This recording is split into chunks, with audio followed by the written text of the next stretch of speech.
You're so good, by the way. How are you doing this, by the way? Holy shit, Kha'zix, you almost lost. Our bot lane is definitely one of the most solid bot lanes out there. Caused you incredibly low. Kabi flashing forward with the plumage. He's gonna be able to pull those feathers out for a kill now. There's no tower kick. It goes in one more time. He thinks he can delete Zenkux, but he gets shoved back, and that's a double kill for the AD carry from Splice. They are pretty good.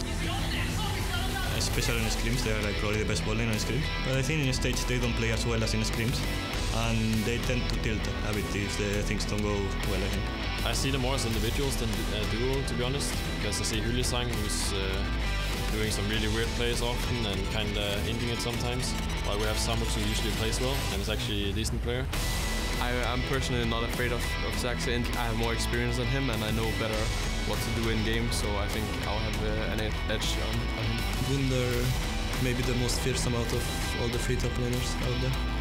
I'm pretty sure Zenkux is gonna smash Exile. He has been chain feeding the past couple of weeks, so I think that will continue. I think Unicorns is not that smart of a team, and if we play well, we should be able to completely destroy them.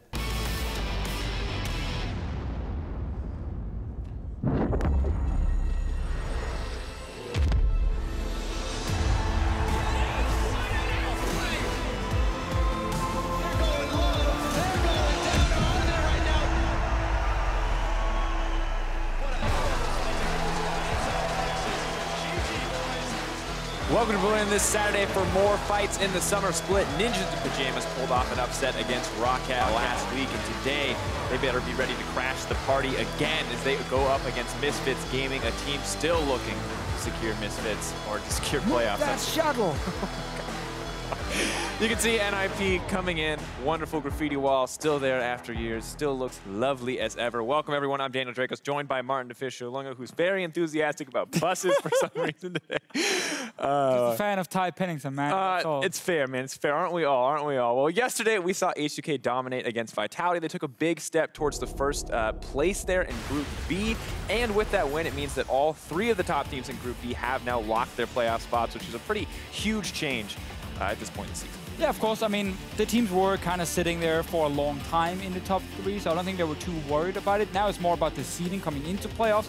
H2K right now, probably said yesterday, they're more serious, more professional already. Normally it's around playoffs, but they're peaking almost now, which is quite interesting because it actually makes them the best team in Group B and a team we really want to see perform like this in playoffs. You know, great early game, good team fights, everyone is playing well, and keep going, man. Yeah, and it has to weigh heavy on their minds after last playoffs. When we take a chance to look at the standings, you can see they're at the top of their group. Everything looks good for them, but Fnatic and G2 Esports, definitely the two other teams that we have to keep our eyes on moving forward, looking forward to that playoff. Fnatic able to take down Roccat yesterday. No more blue shell, no more crazy upsets. It's very clear we have Fnatic, H2K, and G2 as the best teams. We're kind of waiting for one other team to merge towards a potential top four. Unicorns of Love, Splice, Misfits Gaming, obviously the teams coming into playoffs. It's hard to say Misfits right now because they have been struggling quite a lot, but they will obviously play against NIP today where they can show a dominating performance and kind of get some confidence back into this lineup. But then the big one, Drake. Have to say it. Top three teams. Oh, the fight for #1 in Group B is very close right now. You can say that H2K has a little bit of an edge, but all of that can change in our second series. Feels like huge potential for the standings to adjust, especially in Group B. And so important for both Splice and Unicorns is do not, by any, if you can avoid it, don't get, third place. Because then in your semifinal, or sorry, in your quarterfinal, you're playing either G2 or Fnatic. And that's not very good if you want to get top 4 and go to Paris and get all these championship points. Like, you need second or first place in that group. Well, one thing that I want to bring up that we talked about at the start of the week was patch 7.15. Of course, we kind of expected a lot of changes to come out. We talked about a lot of new things. Haven't seen as many of them. The first thing I want to talk about is Urgot. Maybe not expected in the LCS, but not picked at all, not banned at all. Nobody is playing this champion. Deficio. Sucks. Basically, that was the too long read version. But Urgot, he's in a weird spot where he's really hard to execute because you normally want to pick him against tanks due to some percent damage, of course, from his little shotgun knees and everything, and he can build Black Cleaver. But then against these tanks, it's really easy to gank and just kill in the early game because he kind of auto-pushes as well when he's trying to trade. And then he goes into a team fight where he's just not very strong unless he's against like very low-range champions. Yeah, and the ult looks really good, but it's such a low duration, and if they're already at 25% health, that ultimate doesn't feel... It's tough. I would love to say he's a solo queue pick, but he's not even finding success in solo queue, so we might have to see some buffs, before he really picks up steam. All right, well, let's talk about the rest of the changes in 7.15. There were a lot of small adjustments to champions. The first one that comes to my mind is Sivir. Of course, there was a hotfix coming in to stop that boomerang blade damage from being too insane, but... We haven't seen her, and this is a champion that was getting picked once or twice before the patch. Now she's only been buffed. Why hasn't this shown up? So the problem for Sivir here in Europe is that the European AD carries, they want to play champions with dashes, jumps, blinks. Tristana is one of them, Kalista is another one, Caitlyn with her net. Simply because you need to be able to get away from things like a Jarvan ulti, a Trundle pillar. These kind of CCs actually shut down Sivir quite hard. I think that's the main reason we haven't seen her this week. I think she's still really good, and she should actually get picked if there are a lot of bans happening to either these champions that can shut her down or some of the other AD carries, like Tristana and Kalista being removed. Sivir then goes up in priority for sure. But I also want to see Azir. Like, where's Azir? He's I don't know. So good. So many changes that we have not seen be relevant yet, but we're going to have to see if Ninjas in Pyjamas and Misfits Gaming want to pull out any of those changes, and we're going to see what they can do in this series. Quickshot, what are you expecting from NIP today? Well, I don't quite know, but I'm hoping for another upset if they can continue their win streak. Hello, everybody. I'm Trevor Quickshot. Henry, joined here by James Tristana. What are you expecting from the NIP? Lux, not from NIP, but from Misfits. We've seen in solo queue, there's a couple of other picks that PowerOfEvil's been playing, and we'll get to that in the draft. But Lux is one he played a couple of games of. I'd love to see. Let's take a quick look at the rosters hitting the Rift today, starting on the blue side as they have side selection in game one. It is the Ninjas in Pyjamas. As an update, the 5 players on your screen are 100% locked into the promotion tournament. So for Ninjas in Pyjamas, this is practice training scrims, looking forward to promo tournament and requalification. And that practice and training is something NIP have focused on over the last couple of weeks. They talked about bringing White Knight into the roster specifically to bring Prophet up to speed even further in that top lane. But we have to look at their results recently. The 2 games they played against Roccat looked very convincing. Like they actually pulled out their first series win. And now they're looking to pull off another upset. I don't know whether this is quite the matchup to do it. NIP have a great early game, but so do Misfits, and that really is the big struggle. Yeah, and that early game for Ninjas in Pyjamas, 75% of their games they get first blood, they get some early kills, but that's not where their problems are generally. Their problems are in mid-game communication and generally map play, but I have to admit, those problems seemed less of a problem against Roccat. Yeah, much less of a problem. Now, this series wasn't without its craziness, a sub-100 health Nexus that nearly got pushed down by Faxi, but NIP were able to stabilize, especially in Game 2, looked better, and if that NIP shows up in the last few series and in the promotion tournament, I actually think they should be able to stay safe in the LCS for spring. All right, we'll see what they can do against Misfits and then what they do against promo tournament in a week or two. Their opponents today, of course, Misfits Gaming. They're coming into this one, a single win secures PowerOfEvil and Maxlore and the boys that playoff spot. If, however, Misfits lose, that keeps the door open for Roccat to leapfrog. So for Misfits, this is for the postseason. It is, and I think the biggest thing for Misfits for me is this summer split has been almost reminiscent of spring. They bring in Maxlore to replace Cacao. They improve for the beginning of the split just like they did in spring, and then it all falters. They don't improve anymore like other teams have, and Misfits have kind of slowed down. You can see 3 wins, 6 losses since week 6. They've had some tough opposition against G2 earlier in the week, but Misfits just look to have stabilized and not in a good way. Yeah, I think that's a great point. You know, losing to G2, G2 very wordy, saying that they're a discount version of themselves. Let's see what Misfits can do today. Problematic because of all the teams Misfits could face in the quarterfinals, if they win today, they've lost to all of them. And that's not a great sign for a team that did finish 4th. You know, they made the run, made it all the way to Hamburg in spring. They talked about going to Worlds, about growing. That's why they brought Maxlore in. but I haven't yet seen that ceiling get reached consistently. And Maxlore is one of the reasons I actually think Misfits aren't a discount G2, and they're now trying to adapt. I was talking to Maxlore a little bit before this game and this series. He was saying they're trying a few new things out of the jungle. This seems like the right matchup to do it against Ninjas in Pyjamas. And you can already see Zac banned away. Obviously, seeing that very commonly on 7-15 and 14. Cho'Gath as well, another potential jungle hit taken away by Misfits. Well, Elise as well. Caitlyn's the next one we're expecting.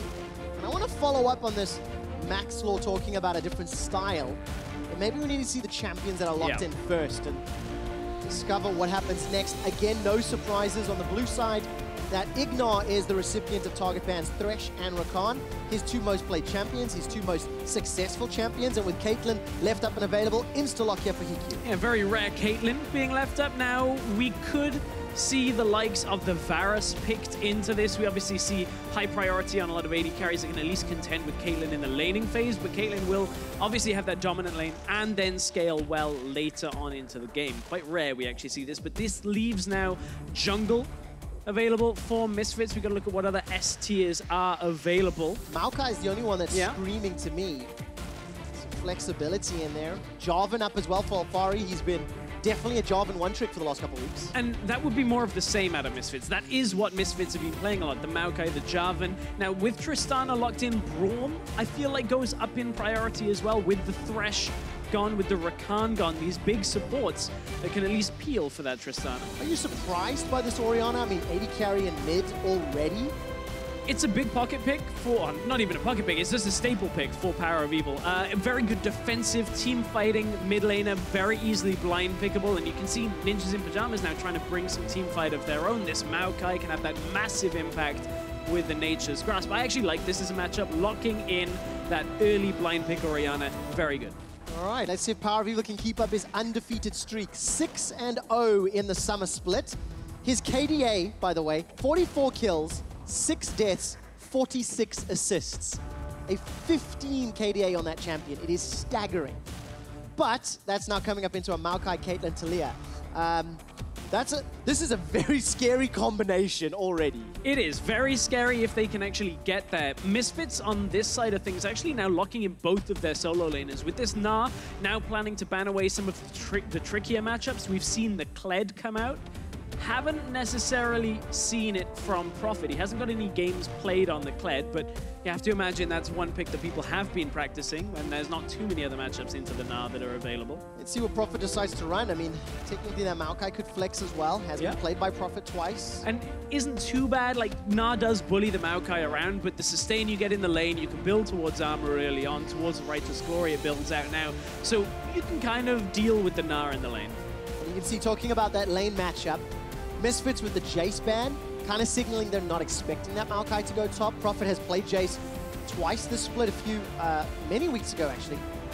And I remember him playing that hyper split push style, something that Prophet has not done as much in recent weeks, and arguably is why Ninjas in Pyjamas have looked a little better over the last couple of weeks of games. And IP now taking away the Gragas, one of these champions that can easily get to the backline, cast the Caitlyn out of safety. Looking now towards supports as well. No real presence after the first round of bans. NIP put two bans towards supports, but we've got the Braum available, the Alistair is there. Obviously no Kalista for that really strong combo, but still an option. Let's see what they decide to run. A lot of possibilities here for both Misfits and Ninjas. The last two bans, Renekton and Jarvan, so primarily top laners. Obviously Gragas for the jungle. Now, this is a Jarvan ban away from the jungle as well, because of course with the Gnar locked in already, they were trying to remove some primary engage. Now, Rengar Orianna would give them some sense of engage, plus also early game prowess. It would also fit what we were talking about with Maxlore wanting to shift things around a bit. A couple of different options on the table, and at the end of the day, Maxlore will lock in the Rek'Sai. Just taking a quick look, that is the first Rek'Sai for him this summer. Let's see what he can do. Frontliner still fits in with tanks. Yeah, I think the thing about Rek'Sai, though, is you can get into the lanes so confidently and comfortably early on. A lot of the players, at least from scrims, talk about how good Rek'Sai is at punishing and, oh, my jungler doesn't understand how you can just get into my lane and win a lane already in the level 3. Now, I'm wondering whether Maxlore will be able to have that impact. We've seen that from him in the past, particularly on the Lee Sin. Maybe that's what Misfits are looking for. Well, Misfits are going to be looking for trouble because this comp from Ninjas has got a double damage threat, 181 AP, and so many tools to keep them alive. There's frontline, there's shields, there's disengage, but not the strongest hard engage, of course. It's a scary composition, of course, as you were talking about. Not the hardest engage up front. Well, Blitzcrank is a champion that can try and drag a Caitlyn out. Of course, in the laning phase, Caitlyn kind of difficult to deal with a Blitzcrank. Janna, if you get hooked as well, you've only got one shield. You can wait that shield out and then try and punish on the back end. Not exactly the most orthodox bot lane out of Misfits, but an exciting one nonetheless. HeaQ and sprattel probably just going to sit behind their minion wave for the first 20 minutes of this game and wait it out. Yeah, take advantage of that range. The bonus AD from the Eye of the Storm for Janna, that'll help out. Just keep bullying Ignar down. If Ignar's too low to rocket grab, well, then he's not going to rocket grab. Well done, Trevor. Play-by-play statement. Hey. What do you think of the rest of the Misfits team comp? Because we talked about the bottom lane. You've got sort of the tanky front line in Rek'Sai and Gnar, and pretty well-rounded, it feels like. Yeah, very strong if they can actually get those into those fights. Of course, you got the Rek'Sai, the Gnar combo with the Orianna as well. But I feel like Alphari is going to want to spend the majority of his time out on the side lane against the Shen, try and push him in, create that opening.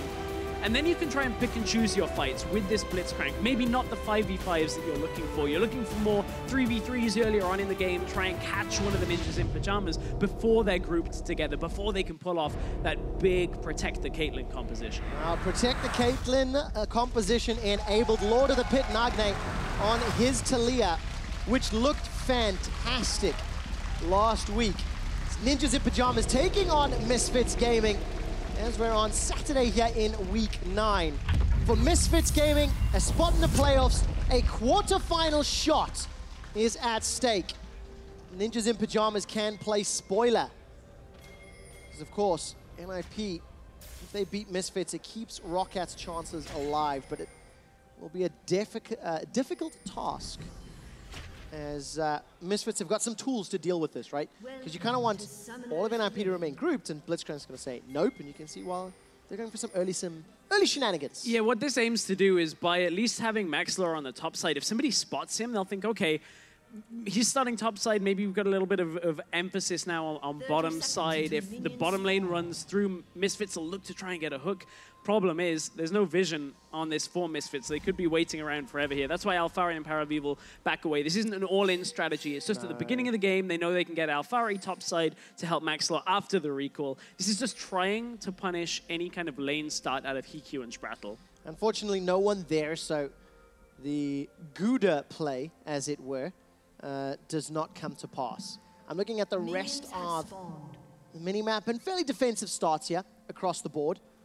No real shocks or surprises. I'm sad. Why are you sad? I'm sad. Sprattel's not running the full solo queue and also LCK build for Janna that we've seen out of the runes. Not going the GP5 and you go coin and you just get all of this extra gold using quintessences and yellow gold. Kha'zix actually was tweeting about it last night, about how he's on board the hype train. No, Sprattel's just going very standard, mix of AP, mana regen, armor, a little bit more towards the laning, not just about getting himself gold and rushing towards Ardent Sensor, which is an unbelievably strong item. It's about the teamwork, of course, and that's why Shook has got a nice hard leash here. HeaQ and Sprattel are going to help out with the Brambleback, so early level 2, he cleared out the Raptor camp, and Shook is now making his way to the top lane, top half of the jungle rather, I should say. And we get ourselves settled into what's a laning phase start to Week 9. Easier said than done. Oh, hook misses, but you see, it forces out the shield of Sprattel, which you don't want to trade into the shield of a Janna. One of the drawbacks that Janna will always have is quite a high shield cooldown early on. If you can trade outside of that cooldown, it's 9 seconds. Not the highest, but if you trade when the shield is not available, you actually can get these big beneficial trades early on. You see level 2 now for Misfits, trying to get another hook. It's really not likely you're going to hook often against a Janna and a Caitlyn. They're going to sit so far back in the lane that realistically, too difficult. Well, if and when it happens, it could cost a flash. You can see the drop down on your screen. Misfits this summer, 1 win, 8 losses when playing on the red side. And keeping a quick glimpse there, Ignar, I can only assume his rocket grab missed. Yeah, it's on and cooldown. Loses the trade. Horribly loses a trade. You can see that he's trying to push forward to try and get sprattel or HeaQ, but trading into that shield when it is available is going to hurt you so much. You can see HeaQ even opting for the Doran's Blade for extra damage early on. Shook's now coming down to try and compound on this. Now, if they can get a flash, that would be perfect because there's then no aggressive play. Hook does land on sprattel. He played the perfect bait. Shook goes to flash engage, gets the Bramble Smash down, and Ignar, first blood, easily secured by HeaQ. Shook does this nearly every game. Yeah, Shook very good at getting into lanes early on, and this time NIP able to compound that lead they got. It was Ignar missing the hook. One of the dangers is the back end of that trade. Ignar drops very low. Didn't use his flash because he knew he was dead, but this is HeaQ and Ignar trying desperately in the lane to create an opening to try and shut out this Caitlyn. In fact, they've done the opposite. Caitlyn now has a kill, nearly double the CS. And that's a really tough position to be in. It accelerates that BF sword buy for HeaQ. We'll see how HeaQ and Ignar can actually contend with this. That lane was already so difficult to win. The range advantage on Caitlyn plus the damage amplification of Janna. You just have so much zone control. It's like a really, really tall boxer putting his hand on a really, really short boxer. Kind of like if Deficio were to hold Pyra's forehead. Medic and Pyra. Pyra would never be able to swing and smack Deficio. That's true, that's true. And then Medic could do the same to Deficio. Medic could hold Deficio's head.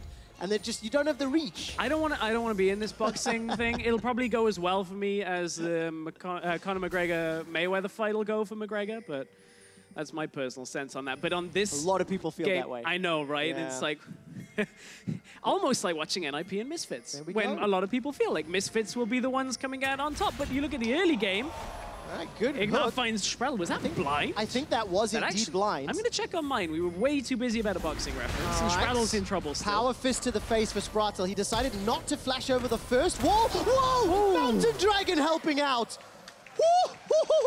That was so close. Calm down, MJ. He's still okay on this one. Sprattel gets out. I'm watching back on my screen. We were way too engrossed with our own. Ignar did just get a blind hook by the looks of things. Fantastic. And then the rest of that engage, as you said, Mountain Drake ended up helping out. NIP a little fortunate on that one, managing to stabilize off what was a very difficult moment.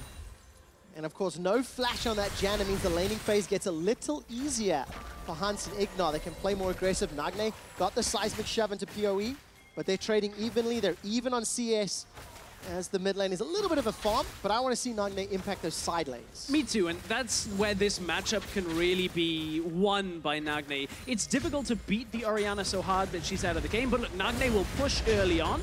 Alphari manages to actually catch Prophet mid-dash. All right, still flash available for Prophet. Boulder toss so close. But Alphari wins the 1v1 for now. Very close calls, though, in favor of Misfits, nearly getting the kills. And it's when Nagne is unlocked on the map. You can see now he's past that level 6, has the Weaver's Wall available. We'll see him get up into one of those lanes. But as he mentioned, he might be needed in a defensive stance with the Janna flash down, the Shen flash down. Now we have to look towards Prophet's first ultimate as well. He's just teleported back into the lane. So it's very difficult now for him to actually make NIP win a trade, because they're likely to lose the tower on the other end, or at least a lot of damage down if Alphari can continue pushing. And just in case anybody has forgotten what a Caitlyn bottom lane and a Shen top lane means for the game, well, it means there's generally parties in the bottom lane. Yeah. And the only people that are invited are NIP, because Shen will come down, Nagne will come down. It's a pajama party. And generally speaking, the low mobility Blitzcrank is the guy they're going to jump on. Yes, Ignar did hold his flash earlier, remember, so that it's not like he's completely without a paddle, but at the same time, Misfits, this Blitzcrank kind of needs to get rolling a little bit in this game, because the worst thing that can happen for Misfits is NIP don't give up kills, don't give up anything, and HeaQ manages to scale into the game. I talked a little bit about itemization earlier. He didn't go for the BF sword. He actually went for an early recall into boots, and what that means is he can continue to push, get a little bit of that extra attack speed. He knows he's going to end up very strong in the late game anyway, and they're able to just continue to push forward.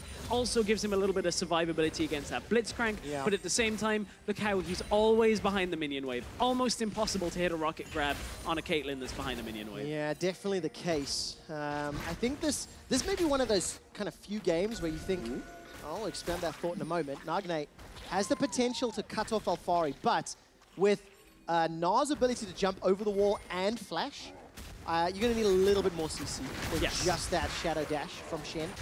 So Nagne backs away, he's eaten the fruit, and both blue buffs will be donated. So it's an even game. 300 separates the two teams now.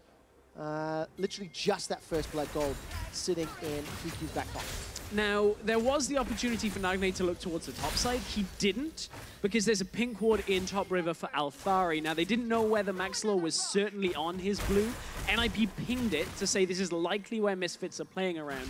And you can see Maxlore has now gone into the bottom side. So NIP, without full information, didn't want to make that aggressive play top side, because without the flash on Prophet, it's difficult to actually compound that into a full kill.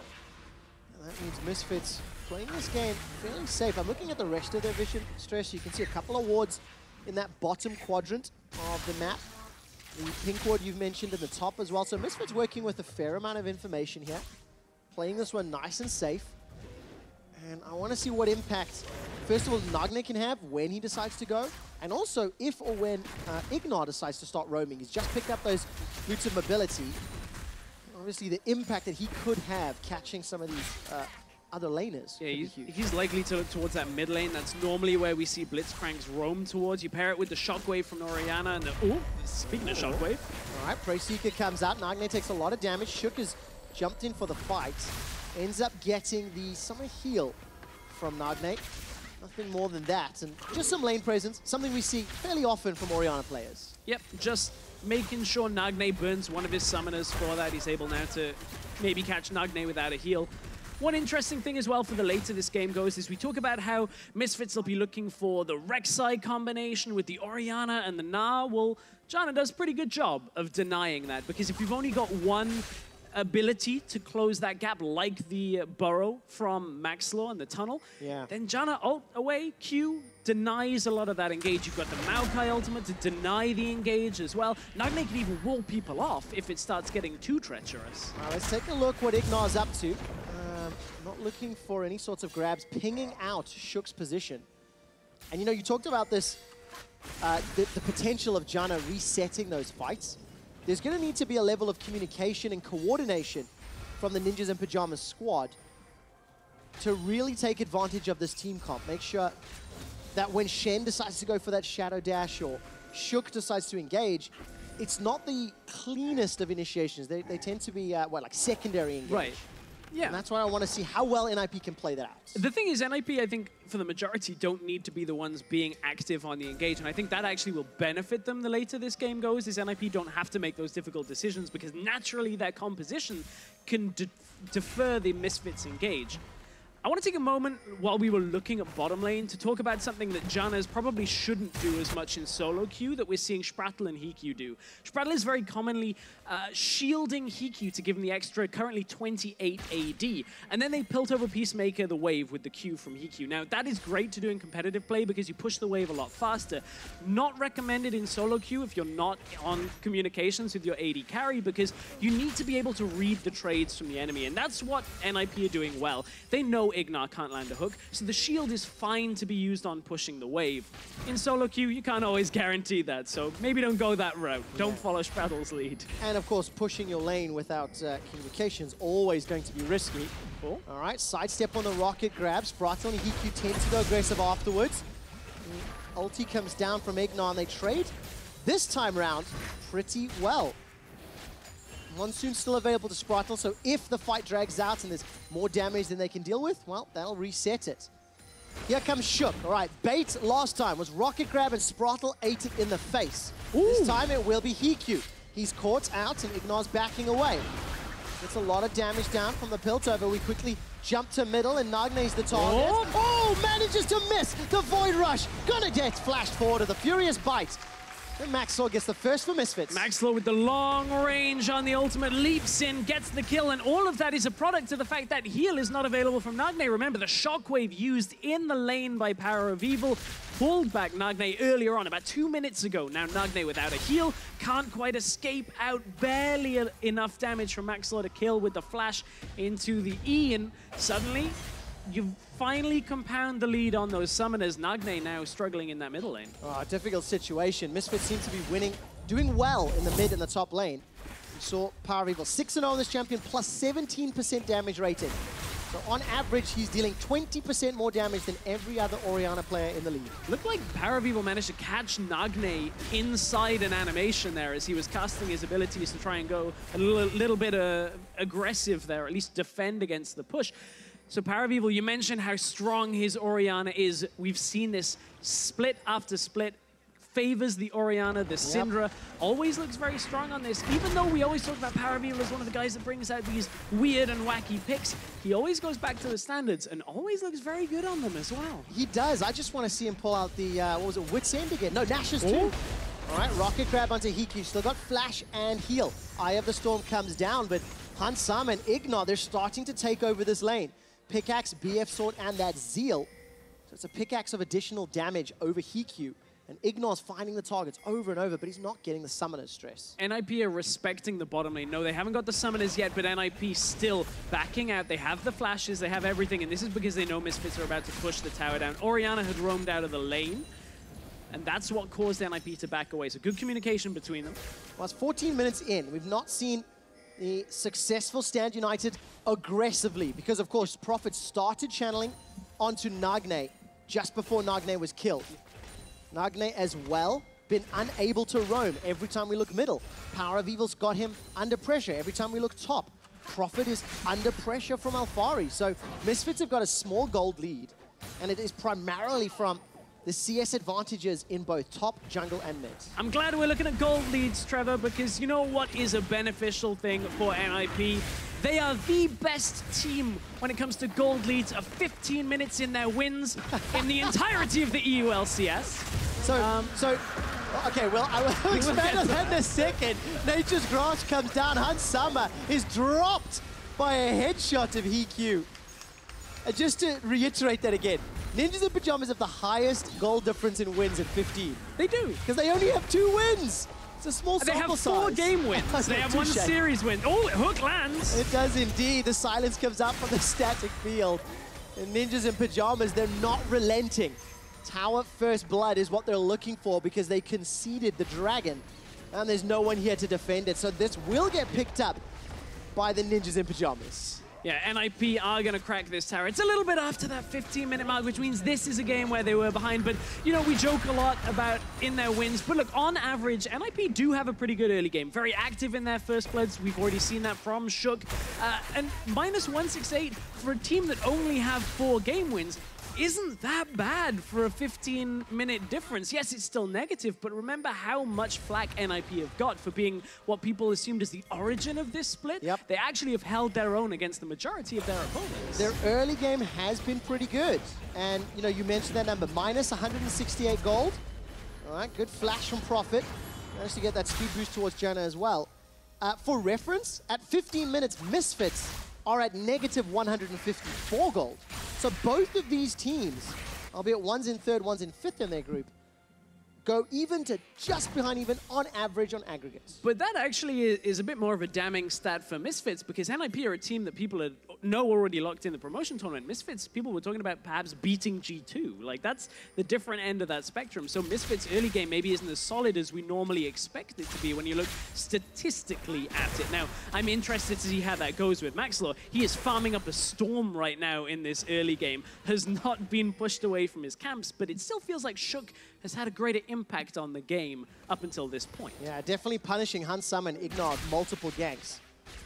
But it feels like the individual plays of Shook are being undone by the team play of Misfits. They feel like they have more presence on the map because more of their lanes are winning. And team play is what is actually benefited Maxlore now, because he's 1,100 gold up on Shook, player by player, and he's got a Knight's Vow already. This feels a little early to have this as a big ticket item, an item that can help protect Hans Sama. We've heard about how good Knight's Vow is. Of course, it was nerfed a little on 7.15, but very strong item for keeping an AD carry alive.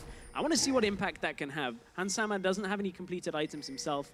HeaQ has a static shift, but at this point in the game, that's a benefit from Maxlore, and he's trying to look mid. Banshee's Veil gets popped by the explosive charge, I think. But Nagne's flash is now down. Ignar gonna start looking to shoot fish in a barrel.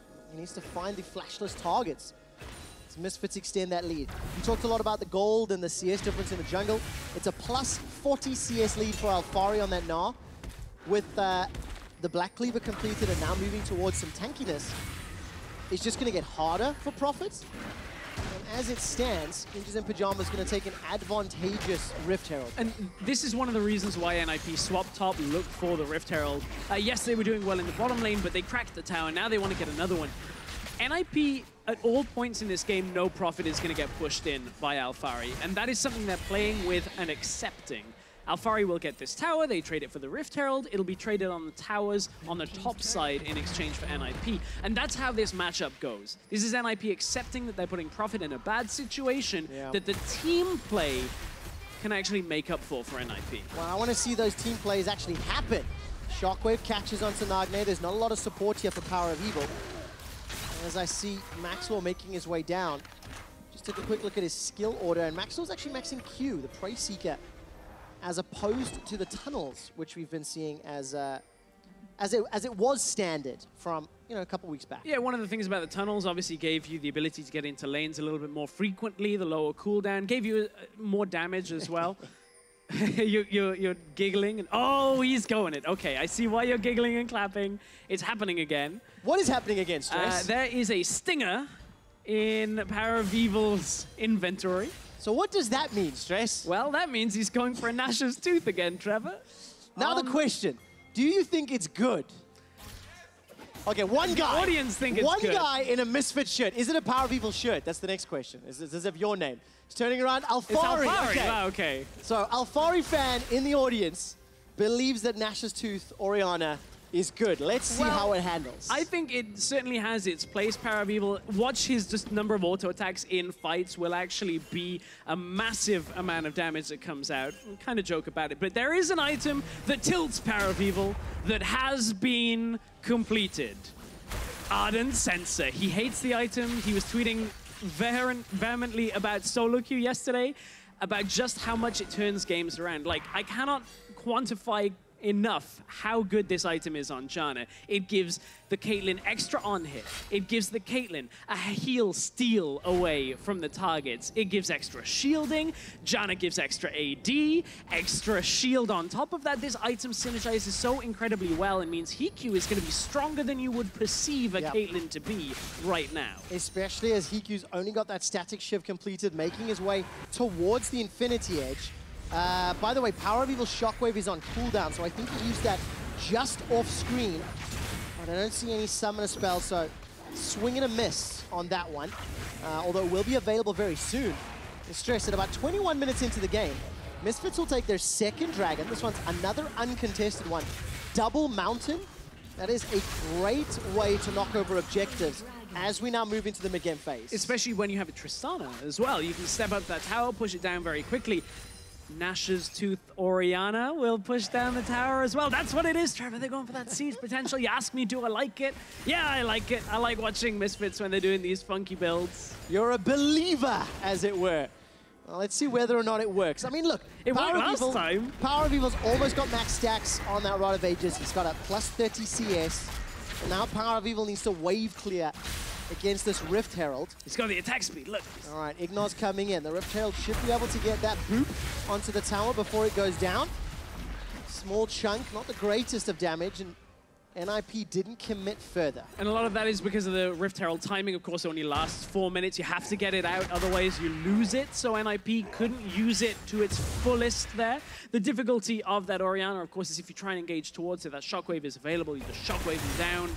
You lose the minion wave, you lose summoners, health, that type of thing. So NIP can't afford to commit when that shockwave is up and available. Yeah, definitely not worth the risk. We'll hit a little less hard with this Nash's Tooth, but I'm going to go back to something you said during Picks and Bans, Stress. You talked about a discussion you had with Maxlore and changing the style. Was part of changing the style to take all of the farm, all of the gold, have nearly double the CS of Shook, and actually almost the entirety of the gold leads? I didn't get an answer from him specifically on what it was, but that's what it looks like. I think what happened is Maxlore saw that video of Levi from the Gigabyte Marines and just said, yeah, I'm going to outfarm him. The 300 CS at 30 minutes video, and I think that's what Maxlore's aiming for here. But you can see just how far ahead he is from farming this game through. It's kind of a significant gold lead. It's ridiculous, actually. It's the majority of the actual gold lead of the game. About to flame Horizon Shook. Rocket grab into the silence. Sprattel's able to at least get the Monsoon down. Prey Seeker comes out. Void Rush manages to sink the Fangs in. Sprattel goes down. HeaQ forced to use the 90 caliber net defensively. Nagne's now jumped in. Rocket grab pulls Shook back. Buster shot sends him out. Flash over the wall for Ignar. Alphari's now Misfits are looking for a re-engage. Mega Gnar's available. But now it's an attempt towards the Baron, or at least to set up vision you can move through. They've still got 5 people, and the key thing here is with the Blitzcrank, if you can get just one person that comes down that ramp. Now Nagne does have, hang on, they call Profit. That's onto Profit. That's a lot of damage. He's not tanky enough to deal with all of NIP. Flash away with the Gnar from Alphari. He manages to sink the fist down. Shook is the next target as Hunt Summers rocket jumping around. Gets the reset, looking for the next target. Ignar, rocket grab available. Swing and a miss. Takes a couple shots to the face by HeaQ. Here's the ace in the hole. Swerves around the corner to Hunt Summer. 3 quick kills in total for Misfits. And this is what we were talking about. The win condition for Misfits is get these fractured fights. Get one member down, then force NIP into a bad numbers situation, and then their composition breaks. NIP rely on the fact that Janna, Maokai, Shen are all there to defend this Caitlyn. And you can see this is the second half of the play. This is as NIP are trying to get down the ramp, trying to put focus on the Baron. But this is where Ignar knows his role here. He is able to just get around that side, get the hook through, and buy time for Alphari to come through the top of the fight.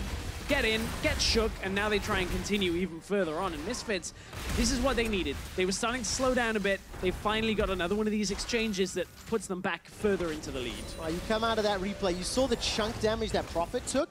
That's because he has no magic resist. Currently sitting on 210 armor and 47 MR. Ninja Tabby, Warden's Mail, Sunfire Cape. Like, he hasn't started itemizing to worry about PowerOfEvil yet. And a simple QW completely chunked. See, now he's a little bit mistaken. I'm jokingly going to suggest that he sees the Nash's Tooth and thinks, oh, okay, well, he's going for that attack speed. It's AD. Profit knows, of course, all magic damage in there anyway. But the real reason is when you're up against a Gnar, when you're up against a Tristana, that's a whole lot of AD that's coming through, and then it's only the Orianna. I agree with you. Maybe some sense of magic resist is necessary now for Profit. He cannot allow that to happen.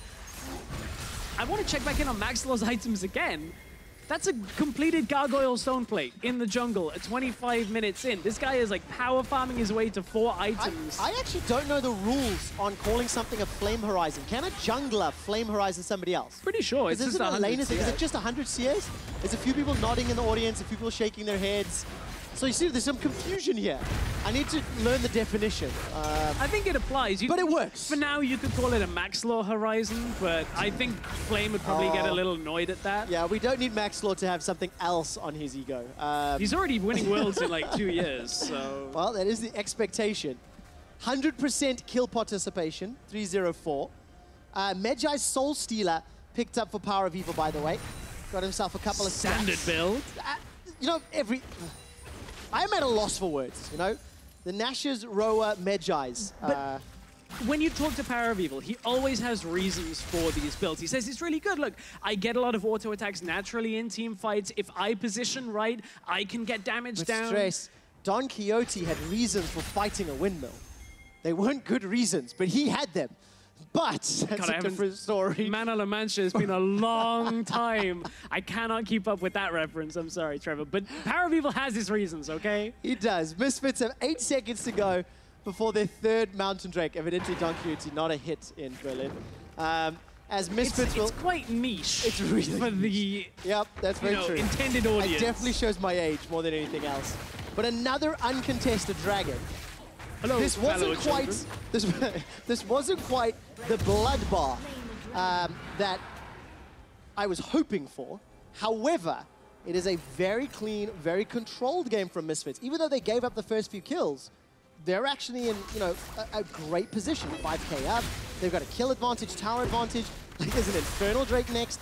You cannot ask for better dragons than what they have. No, not at all. Like 3 mountains, as you were saying, like Misfits, this gives them such crushing, pushing power once they actually do win one of these split-up fights. But I think the fact it's been a slower-paced game, it's indicative of the fact that NIP played kind of towards the late game, knew what they were getting into when you build a Protect the Caitlyn composition. And although the game started well, this is one of the things we've had as a problem for NIP is their early game is good and then they get caught up in these fights, they get caught, and suddenly you're behind coming into the mid game. And now they just need some scrappy back and forth 5v5s for NIP where they can just focus on keeping HeaQ alive. Well, let's see what happens now. Misfits started that Baron with triple mountains. It is going to obliterate Baron's hit points. Before we get to that, I want to keep my eyes on Prophet. He's got Teleport, Stand United up. Prophet is a man that has been playing more with the team in recent weeks. You look at his kill participation, you can see it growing.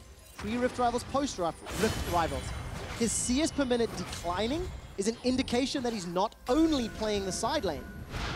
This time round, he's forced to defend a side lane because Alphari is in such a great position and threatening these towers. And you can see that that means NIP aren't buying into the it's profit or nothing train for their team. A lot of fans say, hey, if Prophet's not carrying, that's the only member of this team that I actually put stock in. And that tells you that internally they have a different focus, which is good to see going towards the promotion tournament because relying on one player always bites teams in the backside. But that is going down very quickly. HeaQ's trying to get there, can't get there in time, but look, they're now low. He can try and push forward. 2-man Baron secured by Misfits. Hans Summer and Maxlore easily take it down. Flash away as HeaQ jumps forward with Stand United as well. Nature's Grass comes out. Prophet falls just short of the taunt, so Ignar is the victim for Baron. I think Misfits will be relatively happy with that trade at the end of the day because Alphari did not TP. Caught a glimpse of Hussein and the support staff. While that was going on, 8,000 gold lead and now Misfits can siege. And now it's a big struggle for NIP because that Gnar is going to push in the Shen even worse. It drags their decision-making across the entire Rift because with the Shen ultimate not available, mid-inner, top-inner are now going to be the targets for Misfits, and Shen cannot afford to walk up there or teleport in there. You don't have that extra shield. This is how fast the 2-person Baron ends up dying. Nagne tries to come in and take control of the pit. It is normally his land, but Misfits are able to at least retreat with some sense of their life here. HeaQ looking for the engage, tries to get in there. HeaQ's trying to get the damage down, get as close as he can, gets the 1 kill onto Ignar, and NIP can't afford to push onto the tower because PowerOfEvil still has threat. Even with his ultimate down, he's able to at least pose enough of a threat with the Baron minions behind him that NIP cannot try and rush and overextend, otherwise they'll get punished. Misfits Gaming have only lost a single tower this game, and it was the result of multiple ganks from HeaQ, jumping onto Hansam and Ignar. On the other side, Misfits Gaming have secured 4 of their own. We've got a gigantic gold lead. I'm looking down the items at Goggles. Stoneplate picked up for Alphari. Got himself that Warden's Mail, a Giant's Belt. Still no MR to speak of on the side of Prophet, so he's going to get whittled away by PowerOfEvil, those autos. Or the Shockwave, of course, that'll work too. And Misfits, well, with Baron and Triple Mountains, it really is just a matter of time before these towers fall. There is still the hope, though. If Misfits can't close this game in the next 130, there's nearly a 4th item on HeaQ. Remember, Janna also makes it even more difficult to push through. You've got to eat through the shield that can be applied to towers. The only champion that really can provide that benefit on the defense. But Misfits, 3 Mountain Drakes won't care about it. With the Baron buff, won't care. They have to care about that potential Lord Dominic's regards that comes for HeaQ next. It's about 800 gold away last time I checked, and that is the point at which NIP will look for likely one last-ditch attempt at a fight. With 32 minutes in, death timers are long enough that if Misfits win the fight, they win the game. NIP can still come back in this, but it is a very small window that still remains. It's just so tough. Down 10,000 gold. It has to be flawless for NIP. Quote here from Trashy, who will be playing later today. Personally, would love to hear about Nash's Tooth and why it's the best item in the game. Well, Stress, I'm not going to hold you to answering that question. Maybe it'll be for an interview with PowerOfEvil later. Because again, PowerOfEvil, he has his reasons, right? Well, Misfits are sieging up. Inhibitor turret is down. Ninjas in Pyjamas. They've not done a whole lot as a team. Shook had a few good ganks. But the Shen party in the bottom lane, the Nagne roams, all the things I wanted to see did not happen. Nagne jumps forward. Profit not going to find the taunt because PowerOfEvil had a fantastic flash. Shockwave catches two. Nagne's going low. Nature's Grasp will buy some time. Sama trying to get in on the side here. NIP did just use a lot. They used a lot of the ultimates there. There's no tools left.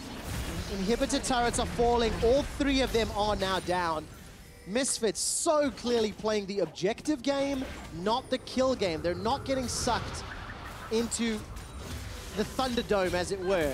Just go toe-to-toe with NIP, because look, it's split push, 1-3-1.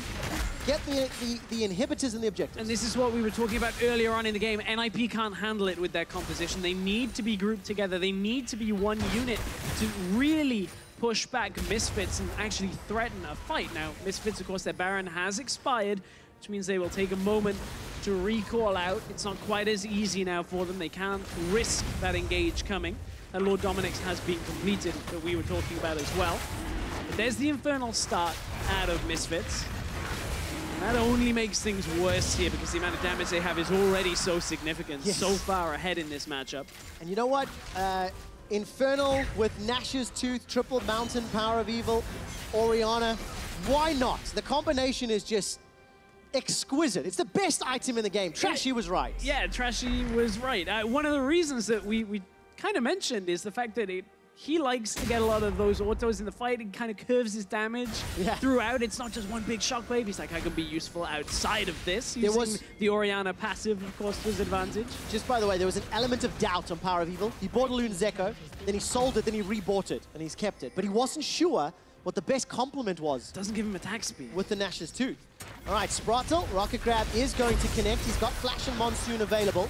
Howling Gale comes out. Monsoon will buy some time to avoid the Ignite, and all of a sudden, Ignar's down. That fourth item on Caitlyn, and he's arriving! HeaQ's putting the damage down, as Shook is the target. Alphari moves forward, looking for the Gnar. HeaQ continuing to kite backwards. Stood on top of the blue trinket, vision available on him, but the bomb should take Profit out. That will give HeaQ a reset. He can hop forward. Rocket jumps into the pit, finds a second, looking for the range, looking for that empowered auto. Sprattel, that's the triple. Another rocket jump forward. HeaQ busts a shot onto HeaQ. That's the quadra kill for HeaQ. HeaQ coming up huge. NIP have been aced.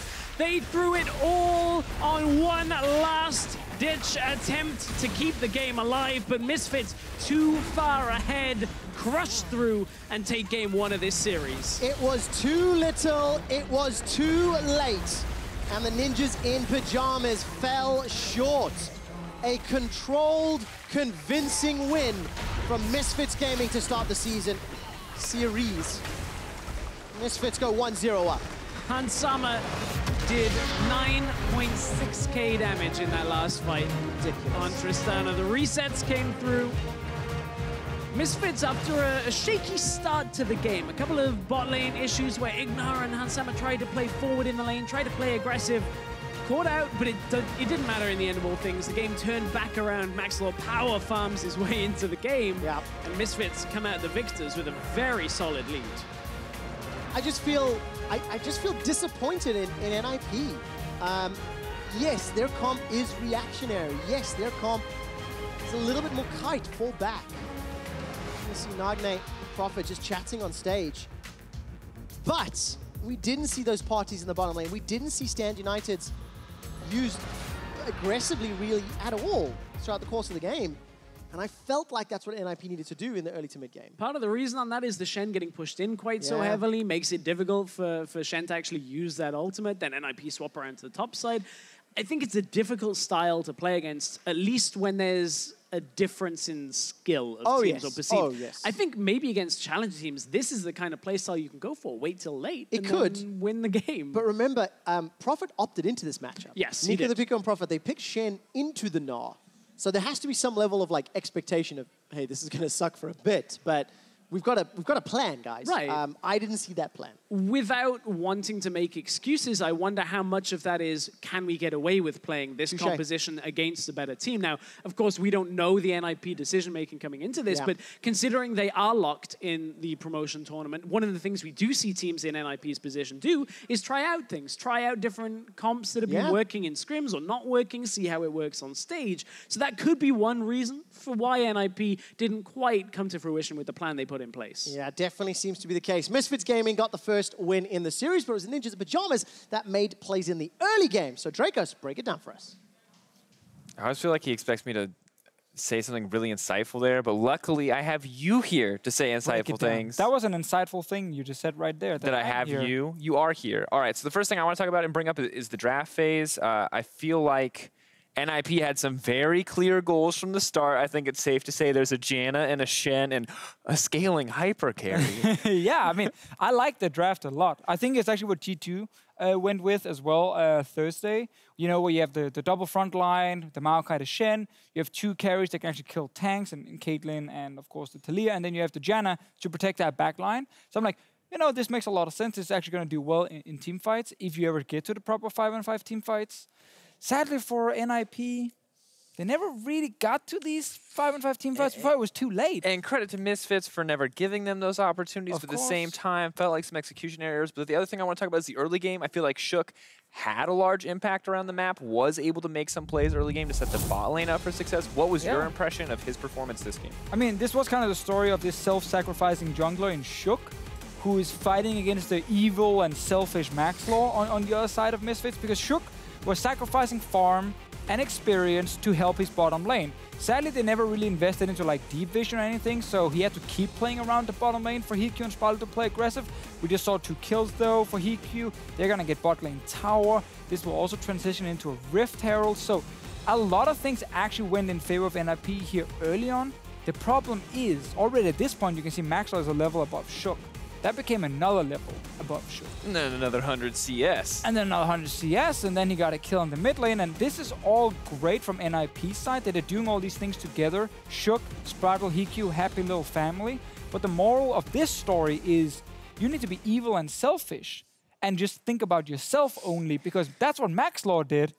He got a kill for himself. He got a ton of farm and experience. And he was actually way stronger than the Maokai once we got into actual fights. Okay, but realistically, you can't only always play selfish. Was it the right call for him to just sit in the jungle and farm up and let the lanes do their thing? Because there were lanes losing for NIP. NIP did, you know, I mean, Shen, of course, is going to lose to Gnar, but that felt like that was just going to snowball out of control, continued any farther. Is this HeaQ in the early game that needs to be more selfish, or what is the key to success here for NIP? I don't think HeaQ could have done almost anything different in this situation. When your top lane is losing that hard, when your mid laner starts falling behind, like, you can't blame it on the jungler. I think HeaQ went to the lane where they had a carry they could play around in Caitlyn, and he succeeded with some early kills. That was really good. They got the tower, they got the Rift Herald. Like, that is what I call a successful early game as a jungler.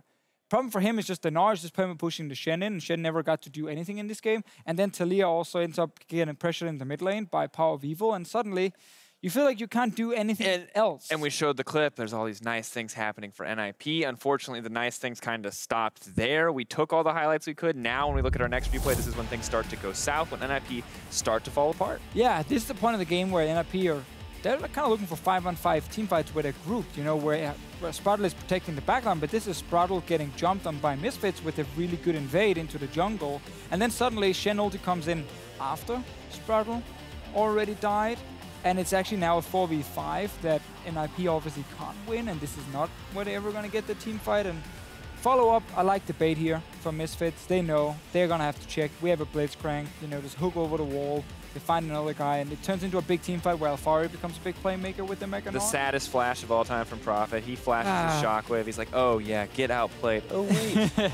So this is just a point where NIP as a team are, you know, in week 9 still showing some of these issues where you don't have vision in your own jungle. You are Janna. Like, you have to take the long route. It's what happens. I just think Misfits capitalize super well on that. Get the kills, get the Baron, and from here on and out, it was literally just Misfits. And you can see that in the gold graph. Such a dominant win coming in from Misfits. They did just seem to pick apart NIP. Looking to next game, I feel like we did see clean execution from NIP in their series versus Rocket. Can we expect a higher level of performance from them in game 2, or is this just Misfits being another class of team? I mean, it's most likely just Misfits being a level above NIP, which is what we have seen for basically every single week in the LCS. Like, our top 6 teams have just been a level above the bottom 4 teams, at least most of the time. I think this is going to be another example. For me, it's just about Misfits specifically. Honestly, just going in and literally stomping NIP. Like, if I'm going to believe in Misfits going into this playoffs, like, I need to see them really, really, really destroy a team like NIP and look clean. And I think this game, bot lane learned to ward. That's all in the early game. The rest was fine. Yeah, and I was surprised when the Caitlyn came through. I thought this was a huge... It was just a ballsy move from Misfits to just give another 80 carry. Caitlyn, I thought it was borderline disrespectful to HeaQ, but despite the leads that Caitlyn got early, Misfits were still able to out-execute as a team, and I think if we see that same level of performance, I just don't feel like NIP can match in those individual roles. Which is why often as a bottom team, you're actually relying on the top team playing sloppy, you know, making some mistakes, disrespecting you, and then you can punish them. We'll have to see if that's going to be the case. Misfits Gaming are 1 win away from securing playoffs. We'll see if they can take down NIP when we return. Ninjas in Pyjamas taking on Misfits Gaming as we're on Saturday here in week 9. For Misfits Gaming, a spot in the playoffs, a quarter-final shot is at stake. King, we flash. Yes, flash. Naru, watch Naru. Check his time. Go for Maokai. And NIP have been aced. They threw it all on one last ditch attempt to keep the game alive, but Misfits too far ahead, crush through and take game 1 of this series.